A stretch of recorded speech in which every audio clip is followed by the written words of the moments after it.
નાગ18 લાઈવમાં આપનું સ્વાગત છે। ભાયાવદર કોંગ્રેસ દ્વારા બંધ આપવાનો મામલો નગરપાલિકા પ્રમુખ રેખાબેન જીણુજીયા બંધ મામલે આપી પ્રતિક્રિયા। નગરપાલિકા પ્રમુખ રેખાબેન જીણુજીયા બંધ મામલે આપી પ્રતિક્રિયા।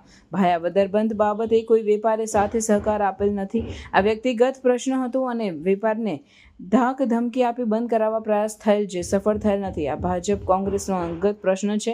આમાં વેપારીઓ અને દુકાનદારો ક્યાંથી વચ્ચે આવ્યા? આ માત્ર કોંગ્રેસ દ્વારા ખોટું તૂટ ઊભું કરેલ હોય। ભાયાવદર જનતા વેપારીએ સાથ સહકાર આપેલ નથી। કોંગ્રેસ પ્રમુખને ભાયાવદરની જનતા સારી રીતે ઓળખે છે।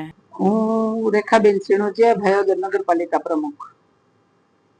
આજ રોજ કહેવા માંગુ છું કે જે ભાયાવદર બંધનું એલાન કોંગ્રેસ તરફથી આપવામાં આવેલું હતું એમાં કોઈ વેપારીઓ કે કોઈ પણ ગામનાએ સાથ સહકાર આપેલો નથી। એ આપણે નરી આંખે જોઈ શકીએ છીએ, કારણ કે આમાં વ્યક્તિગત પ્રશ્ન હતો ને આ લોકોએ પોતાના ઉપર બધું કરીને જે ધાક ધમકી આપીને વેપારીઓને ને કહેલ કે તમે દુકાન બંધ રાખો ને આવી રીતના, પણ કોઈ વેપારીઓએ એને પ્રતિસાદ આપેલો નથી।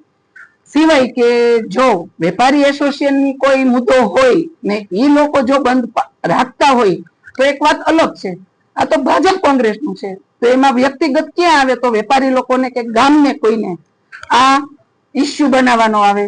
બીજું કે ભાયાવદર ની અંદર વેપારીઓ સર્વ સમાજ કે જે 18 વર્ષ શાંતિ પ્રિય રહે છે અને કોઈ દિવસ ક્યારેય ભાયાવદર અંદર આવી રીતનો બનાવ બન્યો નથી। ને જે આ કોંગ્રેસીએ જે આ તૂત ઊભું કરેલું છે એ નરી આંખે ભાયાવદર સમાજની, ભાયાવદરની જનતા જાણે છે કે આ કેટલા અંશે વ્યાજબી છે।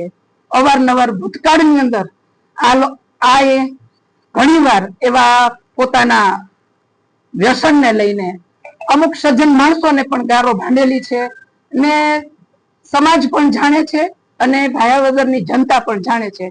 બાકી તો બીજું તો હું કહેવા માંગતી નથી કે બધાય પોતપોતાની રીતે સમજુ છે, શાણી જનતા છે, એટલે મારી આ પ્રતિક્રિયાની અંદર બધું શાનમાં સમજી જાય એમ છે। અસ્તુ।